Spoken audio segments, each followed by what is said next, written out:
সূরা আয-যারিয়াতের ৫৬ নম্বর আয়াতের মধ্যে, ওয়ামা খালাকতুল জিন্না ওয়াল ইনসা ইল্লা লিয়াবুদুন, আমি জিন এবং ইনসানকে সৃষ্টি করেছি কেবলমাত্র শুধুমাত্র আমার ইবাদত করার জন্য।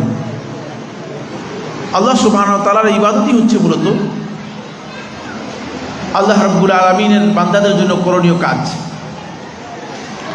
এর পাশাপাশি এই পৃথিবীতে দুনিয়াতে অনেকগুলো কাজ আছে। আমরা যে শুধু ইবাদত করি তা নয়। আপনারা কি শুধু ২৪ ঘন্টা ইবাদত করেন না অন্য কাজও করেন? একটু আওয়াজ করে বলেন, ২৪ ঘন্টা ইবাদত করেন কে কে? একেবারেই ২৪ ঘন্টা ইবাদত করেন না। এর মধ্যে অন্ততপক্ষে ৬ থেকে ৭ ঘন্টা, ৮ ঘন্টা, ৯ ঘন্টা পর্যন্ত বেশিরভাগ আমরা ঘুমিয়ে থাকি, ঠিক না? তাহলে আমরা ২৪ ঘন্টা ইবাদত করছি না, ২৪ ঘন্টা আমরা ইবাদত করছি না। ঠিক এই দুনিয়ার যে কাজগুলো আছে, সেই কাজগুলোর অন্যতম একটি কাজ হচ্ছে যেটি, সেটা হলো এই মানুষ জীবন যাপনের জন্য, মানুষের জীবন যাপনের একটা শৃঙ্খলার প্রয়োজন আছে। সেই শৃঙ্খলা থেকেই মূলত ইসলামী রাষ্ট্র ব্যবস্থা এবং ইসলামী রাষ্ট্রের ধারণা এসেছে। আমাকে বলা হয়েছে ইসলামী রাষ্ট্র ব্যবস্থার উপর কিছু কথা আলোচনা করার জন্য। আমার এখানে যে নোট আছে, আমি 15টি পয়েন্ট আপনাদের জন্য নোট করে নিয়ে এসেছি, কিন্তু এই কথাগুলো অনেক লোড বেশি, ভারী বেশি। এখন আপনারা সেই আসর থেকে আরম্ভ করে এই পর্যন্ত অনেক কথা শুনেছেন। আরও যদি ভারী কথা বলি আপনাদেরকে, আমার মনে হয় আপনাদের জন্য কঠিন হয়ে যাবে মনে হচ্ছে আমার। এখন আপনারা যদি মনে করেন যে না, আপনি কথা বলার আর দরকার নেই, যা বলেছেন, যা শুনেছি যথেষ্ট, আমরা চলে যাব, তাহলে আমি ছেড়ে দিব। কি মনে করেন, আমি কি কথা বলবো কি বলবো না? আপনারা কি মনে করেন? হ্যাঁ, কারণ আপনারা মনে করছেন যে রাষ্ট্রের ক্ষমতা এসে যাচ্ছে, তো রাষ্ট্র ব্যবস্থা নিয়ে আলোচনা করবে। বলেন, আমাদের এই যে জুলাই আগস্ট বিপ্লব, জুলাই আগস্ট বিপ্লবের পরবর্তী এই বাংলাদেশের মানুষ, আবেগী মানুষের অবস্থান এমন হয়েছে যে প্রত্যেকেই মনে করতেছে যে হয়তো আমার টেলিফোন আসবে কিছুক্ষণ পরে, উপদেশটা হয়ে যায় কিনা, ব্যবসা হবে, ঠিক না? এমন একজন বলতেছে যে আমি কোনোদিন এখন আর টেলিফোনের সাউন্ড মিউট করি না। আরে কেন করেন না ভাই? বলছে কোন সময় যে আমাকে টেলিফোন করে বলে যে আসেন আপনি উপদেষ্টা শপথ নেন। আবেগ তো, কোনো সন্দেহ নেই জুলাই আগস্টে যে বিপ্লব, এটা আল্লাহর পক্ষ থেকে রহমত, এটা আল্লাহর পক্ষ থেকে আমাদের উপর অনেক বড় অনুগ্রহ। এটা আমাদেরকে বিশ্বাস করতে হবে। আল্লাহ সুবহানাহু ওয়া তাআলা যদি অনুগ্রহ না করতেন তাহলে কিছু করার ছিল না, কিছু করতে পারি নাই বা পারবেন না, পারে নেই। কিন্তু মেহেরবানি করেছেন তিনি, আমাদের উপর অনুগ্রহ করেছেন, আমাদেরকে সুযোগ করে দিয়েছেন। কিন্তু এই অবস্থায় কিছু আবেগী লোক আছে, আবার কিছু লোক আছে যাদের ব্রেন মাথায় নয়, হাঁটুতে ব্রেন যাদের, এরকম লোকও আছে। দুই প্রকারের মানুষ আছে। কয় প্রকারের মানুষ বললাম? দুই প্রকারের মানুষ। কয় প্রকার? দুই প্রকার। কিছু আছে অনেক আবেগী লোক, আবার কিছু আছে যাদের ব্রেন মাথায় নয়, ব্রেনটা হাঁটুতে। যারা এই রাজনৈতিক পলিটিক্যাল এই বিশাল যেই বিষয়গুলো আছে এগুলো সম্পর্কে যারা জ্ঞান রাখে না,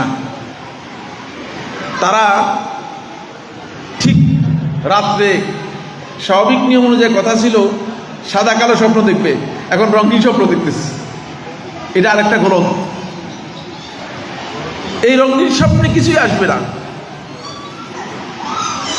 আমি নিজেই মুসলিম হিসেবে কতটুকু নিজেকে পরিচয় দিতে পারছি, একজন মুসলিম হিসেবে আমার নিজের দায়িত্ব, একজন মুসলিম নারী হিসেবে একজন নারীর দায়িত্ব তিনি কতটুকু পালন করতে সক্ষম হচ্ছেন।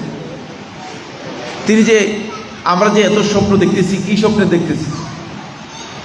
আপনারা কি মনে করেন না এই উম্মার উপর যখন আযাব আসে, এই উম্মার উপর যখন আল্লাহ সুবহানাহু ওয়া তাআলা কোন জালিমকে মুসাল্লাত করে দেন, কোন জালিমকে আল্লাহ রাব্বুল আলামিন আরোপিত করে দেন, চেপিয়ে দেন, বসিয়ে দেন, তখন কি এটা আমাদের অপরাধের জন্য নয়?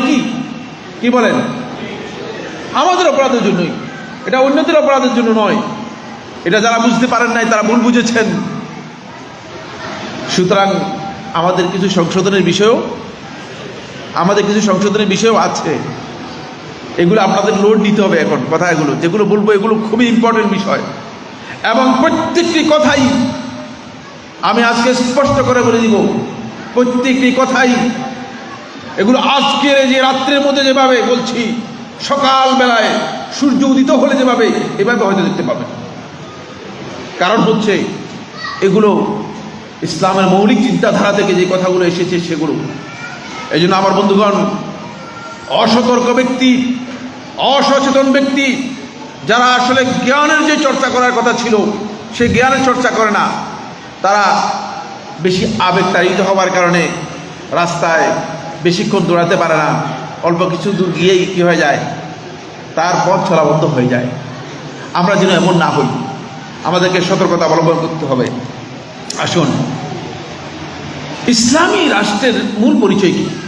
প্রথমে ইসলামী রাষ্ট্র কাকে বলে এর আমি যে পরিচয় দিচ্ছি এই পরিচয়টা একটু জেনে নিন।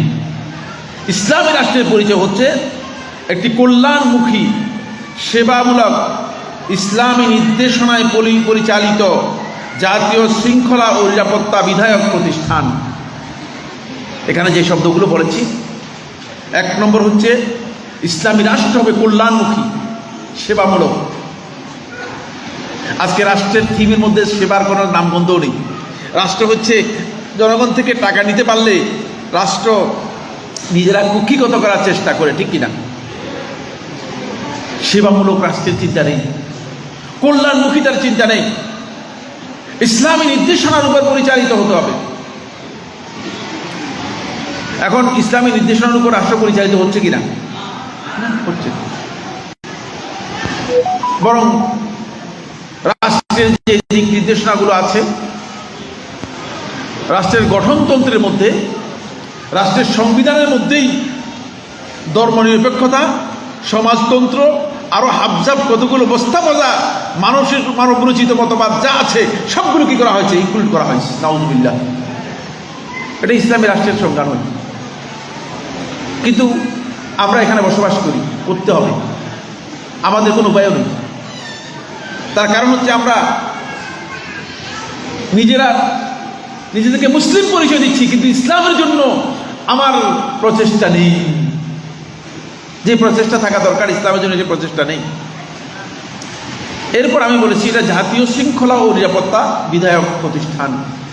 বন্ধুগণ, মূলত ইসলামী রাষ্ট্রের এই থিমটা নবী সাল্লাল্লাহু আলাইহি ওয়াসাল্লামের ওই যে মদিনার সমাজ ব্যবস্থা, মদিনায় নবী সাল্লাল্লাহু আলাইহি ওয়াসাল্লাম যে সমাজ ব্যবস্থা কায়েম করেছিলেন, সেই মদিনার সমাজ ব্যবস্থার এক্সটেন্ড করা হয়েছে রাষ্ট্র ব্যবস্থাটাকে। পরবর্তীতে আল্লাহ নবী সাল্লাল্লাহু আলাইহি ওয়াসাল্লাম এই মদিনা মক্কা প্রায় পুরা হেজাজের মধ্যেই রাসূলুল্লাহ সাল্লাল্লাহু আলাইহি ওয়াসাল্লাম এমন একটি রাষ্ট্র প্রতিষ্ঠা করেছিলেন যে রাষ্ট্র মানুষের সকল প্রকার মৌলিক অধিকারকে নিশ্চিত করেছে, যে রাষ্ট্র মানুষকে ইসলামী জীবনযাপন করতে সহায়তা করেছে, যে রাষ্ট্র একজন মানুষকে তার ন্যায্য অধিকার ফিরিয়ে দেওয়ার জন্য দায়বদ্ধতা স্বীকার করে নিয়েছে, যে রাষ্ট্র তার মৌলিক ভিত্তি হচ্ছে ইনসাফের উপর, সেই রাষ্ট্র মুহাম্মদ সাল্লাল্লাহু আলাইহি ওয়াসাল্লাম প্রতিষ্ঠা করে গেছেন। পরে তারই উপর ভিত্তি করে মুহাম্মদ সাল্লাল্লাহু আলাইহি ওয়াসাল্লাম পরবর্তী 30 বছর রাসূলুল্লাহ সাল্লাল্লাহু আলাইহি ওয়াসাল্লাম 11 হিজরি সনের 12 রবিউল আউয়াল ইন্তেকাল করেছেন। সেখান থেকে আরম্ভ করে একেবারে আলী ইবনে আবি তালিব রাদিয়াল্লাহু তাআলা আনহু 41 হিজরি সনের 17ই রমজান মারা গিয়েছেন। ওই লম্বা এই 30 বছর ঠিক আল্লাহ রাসূল সাল্লাল্লাহু আলাইহি ওয়াসাল্লাম যে মানহাজে যেভাবে রাষ্ট্র পরিচালনা করেছেন ঠিক সেভাবে রাষ্ট্র পরিচালিত হয়ে আসছে। সেখান থেকে মূলত রাষ্ট্রের এই ধারণা, বিশ্ববাসী কল্যাণমুখী রাষ্ট্রের ধারণা, মানে সেবামূলক রাষ্ট্রের যে ধারণা রয়েছে সেই ধারণা লাভ করেছে। আর এটি কেন প্রয়োজন? 1 নম্বর পয়েন্ট হচ্ছে যে আমরা জানি যে ইসলাম হচ্ছে সর্বযুগের সর্বকালের মানব জাতির জন্য একটি কমপ্লিট জীবন ব্যবস্থা। এখানে আপনি কিভাবে ঘুমাবেন সেটাও আছে, আপনি কিভাবে টয়লেট সারবেন সেটাও আছে, আপনি কিভাবে রাষ্ট্রপ্রধান হবেন, রাষ্ট্র পরিচালনা করবেন সেটাও আছে। এটা অস্বীকার করার সুযোগ নেই। যারা অস্বীকার করবেন তারা আসলে ইসলাম বুঝেন নাই। যেখানে মুহাম্মদ রাসূলুল্লাহ সাল্লাল্লাহু আলাইহি ওয়াসাল্লাম রাষ্ট্রের প্রধান দায়িত্ব পালন করেছেন, অবশ্যই আছে, কিন্তু সেটার পদ্ধতি অবশ্যই আমাদেরকে বিশ্লেষণ করে বের করতে হবে।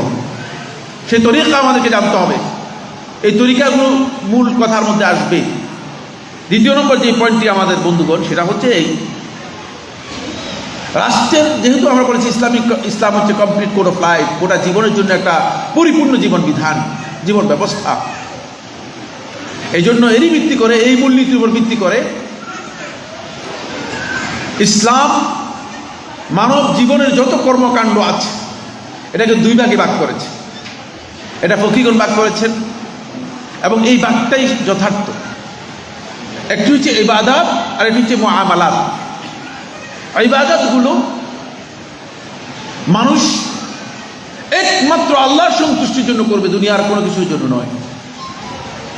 আর মুআমালাতগুলো ব্যক্তি পালন করবে তার ব্যক্তিগত স্বার্থের কারণে। আপনি বাজারে গিয়ে বাজার করেন, কোনো জিনিস বিক্রি করেন অথবা কিনে আনেন, এটা আপনার ব্যক্তিগত স্বার্থের সাথে জড়িত। মুআমালাত যেগুলো আছে, এই মুআমালাতগুলো মানুষের জাগতিক ও জৈবিক যে প্রয়োজন রয়েছে এই প্রয়োজনের জন্য, কিন্তু এই ইবাদতগুলো সবগুলো একমাত্র আল্লাহর সন্তুষ্টির জন্য হতো। যতক্ষণ পর্যন্ত মানুষ এটা না বুঝবে, ইবাদত এবং মুআমালাতকে একসাথে করে ফেলবে, ততক্ষণ পর্যন্ত রাষ্ট্রের যে কনসেপ্ট রয়েছে সেই কনসেপ্ট তাদের কাছে স্পষ্ট হবে না। আমার বন্ধুগণ, আমি বলেছি যে আল্লাহ সুবহানাহু ওয়া তাআলা বলেছেন যে মানুষকে আল্লাহ তাআলা যেই উদ্দেশ্যে সৃষ্টি করেছেন সেটা হচ্ছে ইবাদতের জন্য। তাহলে মুআমালাতটা এখানে মুখ্য নয়। এখান থেকে আপনি খুবই স্পষ্ট একটি ধারণা নিতে পারবেন, খুবই স্বচ্ছ ধারণা নিতে পারবেন। এখানে মুআমালাত আপনার উদ্দেশ্য নয়, ইবাদত হচ্ছে একমাত্র আল্লাহ তাআলার পক্ষ থেকে আল্লাহর বান্দাদের কাছে একমাত্র উদ্দেশ্য।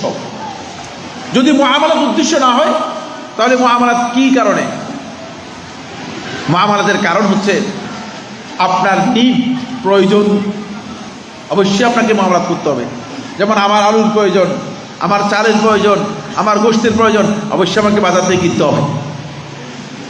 মুআমালাত হচ্ছে আমার প্রয়োজনের সাথে জড়িত, কিন্তু ইবাদত আমার প্রয়োজনের সাথে জড়িত নয়। ইবাদত হচ্ছে আল্লাহ তাআলার সন্তুষ্টির জন্য।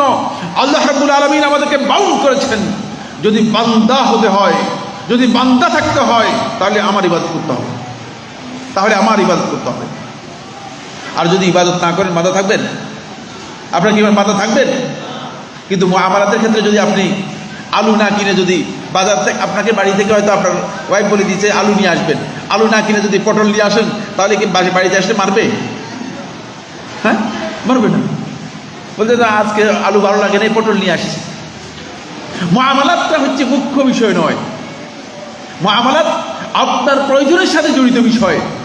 এই কনসেপ্ট কি আপনাদের কাছে স্পষ্ট হয়েছে কিনা? কার কাছে স্পষ্ট নেই? জি, যেভাবে বলেছেন আমার মনে হয় যেন স্পষ্ট হয় নাই। আসলে স্পষ্ট হয়েছে কিনা? একেবারে স্পষ্ট হতে হবে। কারণ হলো, আপনি যদি এটা না বুঝেন তাহলে পরের কথাগুলো আমার মোটেও বুঝবেন না, পরের কথাগুলো আরো কঠিন। আমাকে এটা আগে নিশ্চিত হতে হবে যে মুআমালাত আমার মূল উদ্দেশ্য নয়। আল্লাহ রাব্বুল আলামিন বান্দাদেরকে সৃষ্টি করেছেন মুআমালাতের জন্য নয়। মুআমালাত তাদের প্রয়োজন, এই জন্য তারা করবে। সেই মুআমালাতের একটা দিক হচ্ছে মূলত রাষ্ট্র ব্যবস্থা। এটা ব্যবস্থা হচ্ছে মুআমালাতের একটা দিক। আসুন এবার আসি দ্বিতীয় পয়েন্টের পরে 3 নম্বর পয়েন্টে যাচ্ছি। 3 নম্বর পয়েন্ট যেটা, সেটা হলো এই বন্ধুগণ, ইসলামী রাষ্ট্র এটা কোনো থিওক্রেটিক বা পুরোহিততান্ত্রিক রাষ্ট্র হবে না। অনেকে মনে করছে যে মোল্লা মৌলবীরা গিয়ে মানে ইসলামী রাষ্ট্র কোনো পুরোহিত বিষয় না, এটা পুরোহিততান্ত্রিক নয়। মোল্লা, পুরোহিত, ইমাম, ধর্মীয় নেতা, তারা আল্লাহর নামে অথবা আল্লাহর খলিফা হয়ে শাসন করার ক্ষমতা বা সুযোগ নেবেন, তাদেরকে দেওয়া হবে, এটি ইসলামী ধারণা নয়, এটা গলত ধারণা। আপনি বলুন যে কি বলছেন? হ্যাঁ, এটাই গলত ধারণা। কারণ আল্লাহ সুবহানাহু ওয়া তাআলা এই ক্ষমতা আল্লাহ রাব্বুল আলামিন নিজেই কি করে নিয়ন্ত্রণ করেন?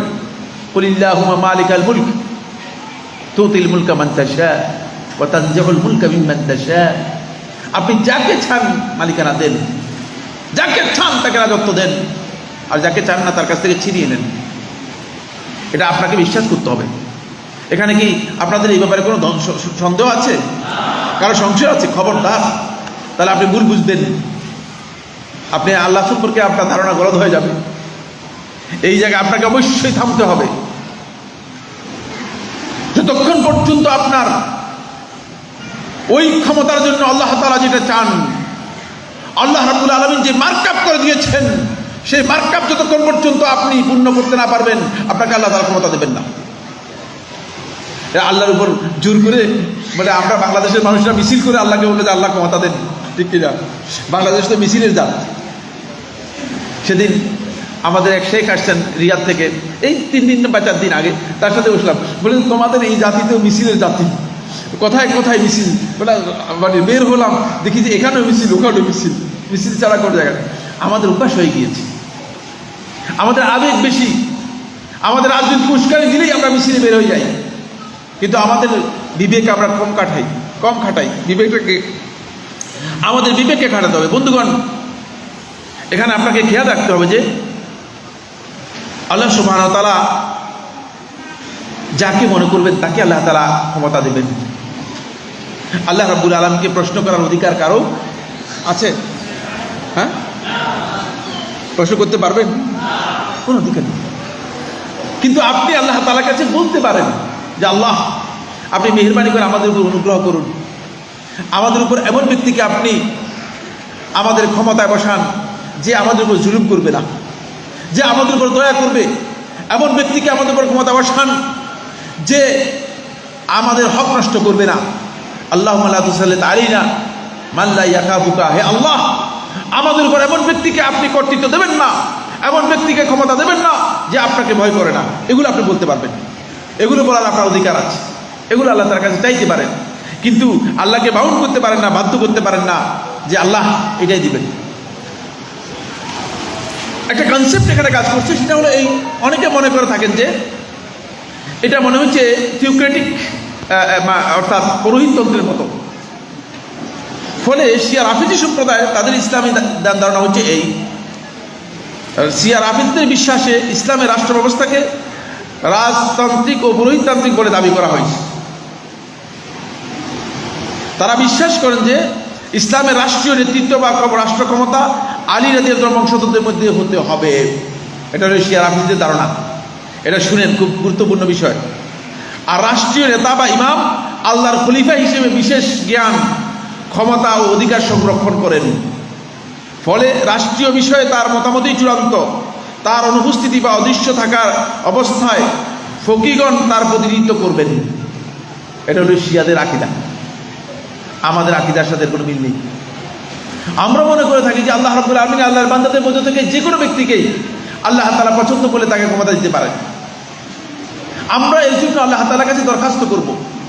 এটা আমাদের মুআমালাতের বিষয়, এটা মুখ্য বিষয় নয়। ফলে এই কারণেই এর জন্য আপনি অনেক বেশি আপনাকে ইফোর্ট দেওয়ার দরকার নেই, অনেক বেশি শক্তি দেওয়ার দরকার নেই। এখন একটা স্লোগান বের হচ্ছে, সেটা হলো এই, মানে আমরা অনেকেই ধারণা করতেছি যে রাষ্ট্রীয় ক্ষমতা দখল করতে পারলেই সব কিছু চেঞ্জ হয়ে যাবে, আপনি সব ইসলাম করে ফেলবেন। এটা গলত। কারণ মুসলিম না হলে লোকগুলোকে জোর করে মুসলিম বানাতে পারবেন? যদি জোর করে নামাজ পড়ান তাহলে লোকেরা নামাজ পড়বে, উজু করবে না, ঠিক কিনা? নামাজ হবে কি এদের? কোনো ব্যক্তিকে আপনি জোর করে কোনো ইবাদত করতে পারেন না। এই জন্য আল্লাহ তাআলা স্পষ্ট করে বলে দিয়েছেন, লা ইকরাহা ফিদ্দীন, জোর করে আপনি তাকে ইবাদতের জন্য বাধ্য করতে পারেন না। আপনি বলবেন যে আপনি নামাজ পড়তেই হবে, অথচ সেই নামাজ পড়বে না। এটা ইসলামের বিধান। আপনি জোর করে তাকে ইবাদত পালন করতে পারেন না। ফলে এই জায়গায় আপনি বিপদের মধ্যে পড়ে যাবেন। কেউ যদি অন্তর থেকে আল্লাহ তাআলার ইবাদত না করে থাকে, তাকে জোর করে যদি ইবাদত করানো হয় থাকে, তাহলে সেটা ইবাদত হয় না, সেটা জবরদস্তি হয়। এই জন্য আমার বন্ধুগণ, তাদেরকে ইবাদতের জ্ঞানও দিতে হবে।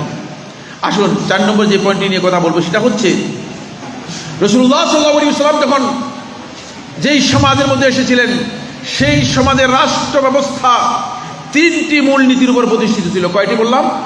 3টি মূলনীতির উপর প্রতিষ্ঠিত। এক, খুব ভালো করে খেয়াল করুন, রাষ্ট্র ক্ষমতার উৎস বংশ ও জবরদখল, জোর যার মুল্লুক তার। কোন বংশের আপনি? কুরাইশ বংশের? কোন বংশের আপনি? অমুক বংশের। রাষ্ট্র ক্ষমতার উৎস ছিল এটি। দীর্ঘদিন পর্যন্ত পৃথিবীর ইতিহাস সাক্ষী, দীর্ঘদিন পর্যন্ত বংশীয়ভাবে রাষ্ট্র নিয়ন্ত্রণ করা হতো, দীর্ঘদিন পর্যন্ত জবরদস্তির উপর রাষ্ট্র নিয়ন্ত্রণ করা হতো, জোর করে রাষ্ট্র দখল করে ফেলত, রাষ্ট্র ক্ষমতা জোর করে দখল করে ফেলত। এটা হলো প্রথম পদ্ধতি, প্রথম মূলনীতি ছিল। দ্বিতীয় মূলনীতি হচ্ছে, রাষ্ট্রের মালিকানা ও সার্বভৌমত্ব রাজার, রাজ্যের সকল সম্পদ ও নাগরিক রাজার মালিকানাধীন। রাষ্ট্রের সম্পদ যা আছে সবই রাজার, মানে আমরা যারা নাগরিক আছি আমরাও কি রাজার মালিকানাধীন। এটা রাসূল সাল্লাল্লাহু আলাইহি ওয়াসাল্লাম যখন ক্ষমতা আসছেন, মানে দেশে মানে আসছেন, আগমন ঘটেছে, তখন এই পদ্ধতি ছিল। খুব ভালো করে খেয়াল করুন, মানে তিনি সকল জবাবদিহিতার ঊর্ধ্বে। রাষ্ট্র ক্ষমতায় যিনি থাকবেন তাকে কেউ প্রশ্ন করতে পারবে না, প্রশ্ন করলে কল্লা শেষ, একেবারে সাথে শেষ করে দিবে। রাষ্ট্রের সম্পদ ও নাগরিকদের বিষয়ে তিনি ইচ্ছামতো সিদ্ধান্ত গ্রহণের ক্ষমতা রাখেন, তার সিদ্ধান্তই হচ্ছে আইন। এটা ছিল আল্লাহ নবী সাল্লাল্লাহু আলাইহি ওয়াসাল্লাম যখন ক্ষমতা আসেন, তখন রাষ্ট্রের দ্বিতীয় মূলনীতি, রাষ্ট্রের তৃতীয় মূলনীতি। রাসূলুল্লাহ সাল্লাল্লাহু আলাইহি ওয়াসাল্লাম যখন ক্ষমতা আসেন, রাষ্ট্রের তৃতীয় মূলনীতি, সেই তৃতীয় মূলনীতি ছিল রাজা ঈশ্বরের প্রতিনিধি বা প্রতিভু। নাউজুবিল্লাহ। এটা আমাদের দেশে দীর্ঘদিন পর্যন্ত খুতবার মধ্যে আমরা শুনতাম, আর সুলতান উযিল্লুল্লাহ মানে আহানা সুলতান আল্লাহি আহানাহুল্লাহ, খুতবার মধ্যে পড়ানো হতো। দেখেন, ওই সেখান থেকে এনেছে শিয়াদের তৈরি করা আকীদা, যে রাষ্ট্র ক্ষমতা যিনি আছেন তিনি হচ্ছেন আল্লাহর প্রতিভু। নাউজুবিল্লাহ মিন যালিক। এগুলো সব গলত ধারণা। আর সেগুলো তখনকার সময় আল্লাহ রাসূল সাল্লাল্লাহু আলাইহি ওয়াসাল্লাম যখন আগমন করেছেন, রাষ্ট্র ব্যবস্থা এর উপর ভিত্তি ছিল। যাদের কাছে ক্ষমতা ছিল তারা কারো কাছে জবাবদিহি করতো না, তার আইনের অনেক ঊর্ধ্বে ছিল। কিন্তু রাসূলুল্লাহ সাল্লাল্লাহু আলাইহি ওয়াসাল্লাম যখন ক্ষমতা নিলেন, ইসলামী রাষ্ট্র যখন প্রতিষ্ঠিত হলো, ইসলামী রাষ্ট্র প্রতিষ্ঠিত হওয়ার পর ইসলামী রাষ্ট্রের জন্য মুহাম্মদ রাসূলুল্লাহ সাল্লাল্লাহু আলাইহি ওয়াসাল্লাম 3টি মূলনীতি দিলেন। এক নম্বর বিষয় হচ্ছে, রাষ্ট্র ক্ষমতার উৎস হচ্ছে মূলত রাষ্ট্রের জনগণ যারা আছে তারা। কারণ জনগণের মাধ্যমেই, জনগণ যাকে পরামর্শ দেবে তিনিই কি করবেন, ক্ষমতা রাখবেন, তিনিই ক্ষমতা থাকবেন। কোন ব্যক্তির জন্য জায়েজ নেই, রাসূলুল্লাহ সাল্লাল্লাহু আলাইহি ওয়াসাল্লাম হারাম করে গেছেন, আইয়া উম্মা কাওমান ওয়া হুম লাহু কারিহুন, যে তারা কোন একটা গোষ্ঠীর, কোন একটা জাতির ইমামতি করবে, অথচ জনগণ তাকে পছন্দ করে না। আরে মসজিদের ইমামতি যদি আপনার জন্য নাজায়েজ হয়, তাহলে দেশের ইমামতি জায়েজ হবে কিনা? প্রশ্নই আসে। খুব ভালো করে বুঝুন, আল্লাহ রাসূল সাল্লাল্লাহু আলাইহি ওয়াসাল্লাম বলেছেন যে কোন ব্যক্তি যদি ইমানদার হয়ে থাকে, তার জন্য বৈধ নয় সে মসজিদে ইমামতি করবে, অথচ জনগণ তাকে বলবে, ভাই আপনার ইমামতিতে আমরা নামাজ পড়বো না, তাহলে সে ইমামতি করতে পারবে না, সালাত হবে না। রাসূল সাল্লাল্লাহু আলাইহি ওয়াসাল্লাম বলেছেন এই হাদিসের মধ্যে, সালাসাতুন, এই হাদিসের প্রথম লফজ হচ্ছে এই, সালাসাতুন লা তুরফাউ সালাতুহুম ফাওকা রাসিহিম শিবরা। 3 দল লোক রয়েছে এমন, যাদের মাথার উপর 1 বিগত পরিমাণ তাদের সালাত উপরে উঠবে না, অর্থাৎ কবুল মোটেও হবে না। তাদের মধ্যে ওই ব্যক্তি, যে ব্যক্তি জোরপূর্বক কোনো কওমের, জোরপূর্বক কোনো জাতির, জোরপূর্বক কোনো গোষ্ঠীর, কোনো জনশক্তির অথবা কোনো পপুলেশনের নেতৃত্ব গ্রহণ করে থাকে, এটা ইসলাম বৈধ করে। আল্লাহ নবী সাল্লাল্লাহু আলাইহি ওয়াসাল্লাম এটাকে নিষেধ করে গেছে। এখানে আপনি ইমামতিও করতে পারবেন না, মসজিদের ইমামতি জায়েজ নেই, দেশের ইমামতি তো প্রশ্নই আসে না। 2 নম্বর, রাষ্ট্রের যে সম্পদ রয়েছে, এই সম্পদ হচ্ছে বাইতুল মালিল মুসলিমিন, মুসলমানদের সকলের সম্পদ।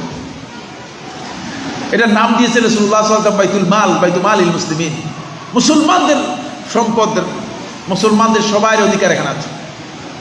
এটার মালিকানা আপনার ব্যক্তি মালিকানা নয়।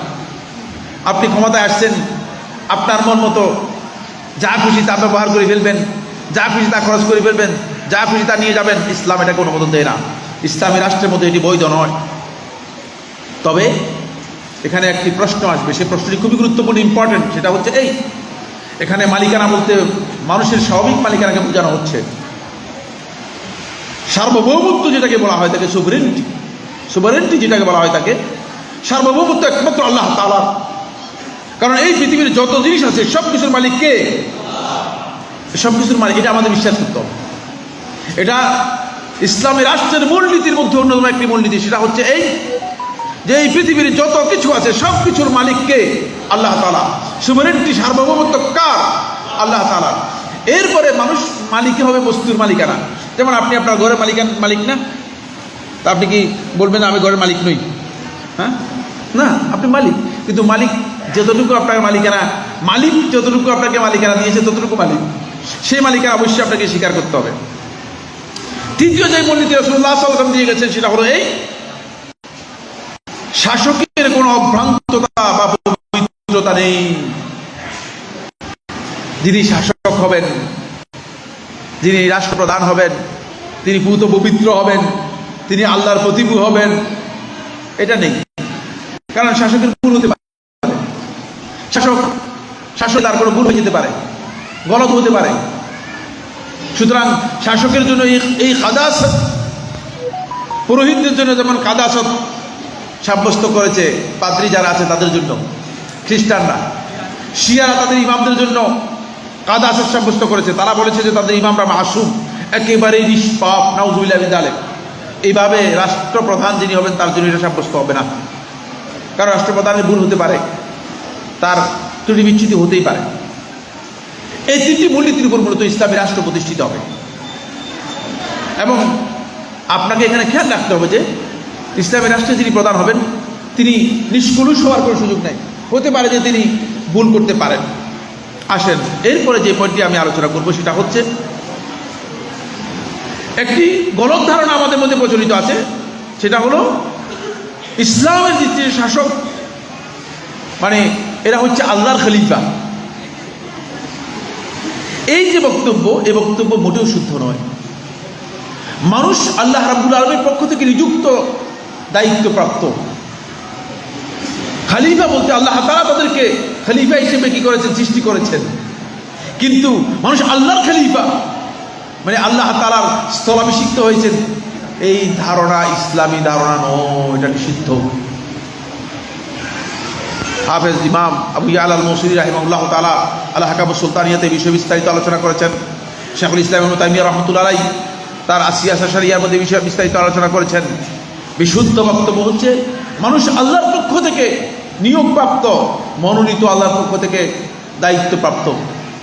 আমরা আল্লাহর পক্ষ থেকে বিভিন্ন দায়িত্ব আল্লাহ তাআলা আমাদেরকে দিয়েছেন, কিন্তু আল্লাহর স্থলাভিষিক্ত হয়েছেন নাউযুবিল্লাহ, অথবা আল্লাহর প্রতিনিধি হয়েছেন, অথবা আল্লাহর খলিফা, এই কথাগুলো শুদ্ধ নয়। এগুলো আমাদের সমাজে ব্যাপকভাবে প্রচলন, এবং দেখা যাচ্ছে যে অনেক মানুষই মনে করছেন যে আপনি যদি বলেন যে রাষ্ট্র পরিচালনার জন্য আপনি আল্লাহর খলিফা হয়ে গিয়েছেন, এটা গলত। আল্লাহ রাব্বুল আলামিন আপনাকে দায়িত্ব দিয়েছেন, আল্লাহ সুবহানাহু ওয়া তাআলা ভালো মনে করেছেন, দায়িত্ব দিয়েছেন। এরপরে আমার বন্ধুগণ, একটি বিষয় আমাদেরকে জানতে হবে যে ইসলামী রাষ্ট্র ব্যবস্থায় আলেম ওলামা যারা ছিলেন তারা কখনো ধর্মের নামে রাষ্ট্রীয় ক্ষমতা দখল করেন নাই। ইসলামের ইতিহাস পড়ে দেখুন। আমি আপনাদেরকে বলে গেলাম, আজকে আমি বলেছি যে শেষ সময় আমি আসছি কিছু ভারী কথা বলবো, অনেক লোড বেশি। আলেম ওলামারা কখনো ধর্মের নামে, ইসলামের নাম দিয়ে ক্ষমতা দখল করেন নাই। তারা কোরআন এবং হাদিসের মূলনীতি মানুষের কাছে ব্যাখ্যা করেছেন, কোরআন হাদিসের প্রচার করেছেন, তারা দাওয়াতি কাজ করেছেন, দ্বীনের মেসেজগুলো মানুষদের কাছে দিয়েছেন। সেই ক্ষেত্রে তারা স্বাধীনভাবে মানুষের কাছে আল্লাহ এবং তার রাসূলের যে বক্তব্য আছে সেগুলো পৌঁছিয়েছেন। যারা এদের ব্যাখ্যাগুলো গ্রহণ করেছে, শাসকরা এই ব্যাখ্যা গ্রহণ করেছে কেউ কেউ, তারা সেই অনুযায়ী পরিচালিত হয়েছেন। আর যারা ব্যাখ্যা গ্রহণ করেন নাই, তারা ক্ষতিগ্রস্ত হয়েছেন, তাদেরকে নসিহত করা হয়েছে। হয়তো কেউ নসিহত গ্রহণ করেছেন, কেউ নসিহত গ্রহণ করেন নাই। ইসলামের ইতিহাস সাক্ষী। এভাবে ইসলামের ইতিহাসে এটি হয়েছে। এরপরে যে মূলনীতি সেটা হচ্ছে রাসূলুল্লাহ সাল্লাল্লাহু আলাইহি ওয়াসাল্লাম সর্বপ্রথম পৃথিবীর ইতিহাসে পরামর্শভিত্তিক প্রতিনিধিত্বমূলক একটি রাষ্ট্র ব্যবস্থা চালু করেছেন, যেখানে আল্লাহ তাআলা কোরআনের মধ্যে বলেছেন ওয়া আমরুহুম শুরা বাইনাহুম, তাদের বিষয়গুলো, তাদের রাষ্ট্রীয় বিষয়গুলো, তাদের গুরুত্বপূর্ণ বিষয়গুলো আপনি তাদের সাথে পরামর্শ করবেন। পরামর্শ করবেন কেন? ওহী নাযিল হচ্ছে যার কাছে। ওয়া শাওয়িরহুম ফিল আমর, তাদেরকে তাদের মৌলিক বিষয়ে আপনি পরামর্শ করুন। রাসূলুল্লাহ সাল্লাল্লাহু আলাইহি ওয়াসাল্লামের কাছে ওহী নাযিল হচ্ছে, অথচ আল্লাহ রাব্বুল আলামিন বলছেন হে আল্লাহ রাসূল আপনি পরামর্শ করুন। দেখেন, তার কারণ হচ্ছে কিয়ামত পর্যন্ত উম্মত যেন শিক্ষা নিতে পারে, মানুষ যেন পরামর্শ থেকে এবং মানুষকে প্রতিনিধিত্ব থেকে যেন মানুষ বঞ্চিত না করে। এই জন্য ইসলামী রাষ্ট্রে এটি খুবই গুরুত্বপূর্ণ বিষয়। এরপরের যে পয়েন্টটি 9 নম্বর পয়েন্ট হচ্ছে, প্রত্যেকটি রাষ্ট্রের মূল দায়িত্ব হচ্ছে নাগরিকদের বৈষম্যহীন অধিকার ও আইনের শাসন প্রতিষ্ঠা করা। ইসলামী রাষ্ট্রে এটা বৈশিষ্ট্য, নাগরিককে বৈষম্যহীন অধিকার এবং আইনের শাসন প্রতিষ্ঠা করতে হবে। দুর্ভাগ্যের বিষয়, আমাদের দেশগুলো, বিশেষ করে তৃতীয় বিশ্বের দেশগুলো, এখানে আইনও প্রয়োগ করা যায় না, আর বৈষম্য কী করা যায় না, দূর করা যায় না। এর একটিমাত্র কারণ হচ্ছে যেহেতু সরকার নিজেও কখনো কখনো নিজেকে পরিচালনা করেন না। এটা আপনারা যারা সরকারে গিয়েছেন, একে একে সরকারে কে কে গিয়েছেন, একজনও যাতে আমিও চাই না, সুতরাং আমরা বলতে পারবো না। কিন্তু যারা সরকারে গিয়েছে তাদের সাথে আমাদের কথাবার্তা যখন হয়েছে, তখন বলেছে যে আমরা পারি না, আমরা পারছি না। আমাদের সাথে কয়েকজনের সাথে, যাদের সাথে কথা হয়েছে, বলতে আমরা পারছি না। তার কারণ হচ্ছে আপনি মোড়লের উপর মোড়ল আছে, মোড়লের উপর কি আছে? আপনি তো ইউনিয়নের মোড়ল, কিন্তু উপজেলার মোড়ল তো নয়, বুঝতে পেরেছেন? এখন উপজেলার মোড়লের উপর কি আছে? জেলার মোড়ল আছে। জেলার মোড়লের উপর কি আছে? দেশের মোড়ল আছে। দেশের মোড়লের উপর আন্তর্জাতিক মোড়ল রয়েছে। ফলে বিষয়গুলো যত সহজ করে বলা যায়, যত সহজ করে অঙ্ক কষা যায়, কিন্তু সহজ করে বাস্তবায়ন করা যায় না। যায় কি না? এটা সহজ নয়। আপনারা হয়তো মনে করছেন যে মাশাআল্লাহ এখন অনেকের কাছে দিব্যি তিনি দিবা আলোকের মতো লাল নীল স্বপ্ন দেখতেছেন, মনে হয় যেন এই করে ফেলবেন, সেই করে ফেলবেন। মাশাআল্লাহ প্রতিদিন রাজনৈতিক দলগুলো মিটিং মিছিল ইত্যাদি করতেছেন, কিন্তু আদৌ কি হচ্ছে, কোথায় কি হবে, এটা আল্লাহ তাআলাই সবচেয়ে কি জানেন ভালো। ওয়ামাকারু মাকরান, তারা ষড়যন্ত্র করেছে, আল্লাহ তাআলা তাদের ষড়যন্ত্র সম্পর্কে জানেন। আল্লাহ রাব্বুল আলামিন সবচেয়ে উত্তম পরিকল্পনাকারী, ঠিক কিনা? পরিকল্পনা কে করেন? আল্লাহ তাআলা করবেন। উত্তম পরিকল্পনা আল্লাহ রাব্বুল আলামিন করবেন। এরপর আসেন আমার বন্ধুগণ, ইসলামী রাষ্ট্রের জন্য সবচেয়ে গুরুত্বপূর্ণ দিক হচ্ছে সেটা হলো ইসলামী রাষ্ট্রে আইন থাকতে হবে, বিচার ব্যবস্থা থাকতে হবে। আলহামদুলিল্লাহ, ইসলাম এই দিক থেকে সবচেয়ে শ্রেষ্ঠ একটি দিন, যেখানে মানবতাকে সকল প্রকার বৈষম্য থেকে, সকল প্রকার অন্যায় থেকে বাঁচানোর জন্য একটা সুন্দর আইন দেওয়া আছে, দিবালোকের মতো আইন দেওয়া আছে। কোরআনের আইন রাসূলুল্লাহ সাল্লাল্লাহু আলাইহি ওয়াসাল্লাম দিয়ে গেছেন, সেই আইন আমাদের কাছে আছে। আজকে সেই আইন প্রয়োগ না করার কারণে মুসলিমরা সবচেয়ে বেশি ক্ষতিগ্রস্ত। এরপর ইসলামী বিচার ব্যবস্থা রয়েছে, যে বিচার ব্যবস্থা আল্লাহ রাসূল সাল্লাল্লাহু আলাইহি ওয়াসাল্লামের সময় থেকে এর পরিপূর্ণতা লাভ করেছিল ওমর ইবনে খাত্তাব রাদিয়াল্লাহু আনহুর সময়। এই তো এত সুন্দর পরিপূর্ণ বিচার ব্যবস্থা, আজকের যারা বিচারক রয়েছেন তাদেরকে আমরা স্পষ্ট করে বলবো, আপনারা হয়তো মনে করেছেন যে ব্রিটিশ ল পড়ে আর ব্রিটিশ বিচার ব্যবস্থা নিয়ে মনে করছেন যে এটাই হচ্ছে বিচার ব্যবস্থা। একটু ইসলামের কাছে আসুন, একটু আলেমদের কাছে আসুন, বিচার ব্যবস্থার জ্ঞান আপনারা নিতে পারবেন, যে বিচার ব্যবস্থা সম্পর্কে আপনারা জানেন না। আজকে দুর্ভাগ্যের বিষয়, আলেমদের সেখানে কোনো এক্সচেঞ্জই নেই, সেখানে যাওয়ারই সুযোগ নেই। তার কারণ হচ্ছে বিচার ব্যবস্থা পুরোটাই একটা সিন্ডিকেটের মতো দখল করে আছে, বিচার ব্যবস্থা সিন্ডিকেটের মতো দখল করে আছে। মনে হয় যেন আর বিচারিক জ্ঞান কারো নেই। না, আমাদের সবচেয়ে দুর্ভাগ্যের বিষয় হচ্ছে এই যে আমরা ইসলামকে আসলে সেভাবে পালন করতে পারি নাই।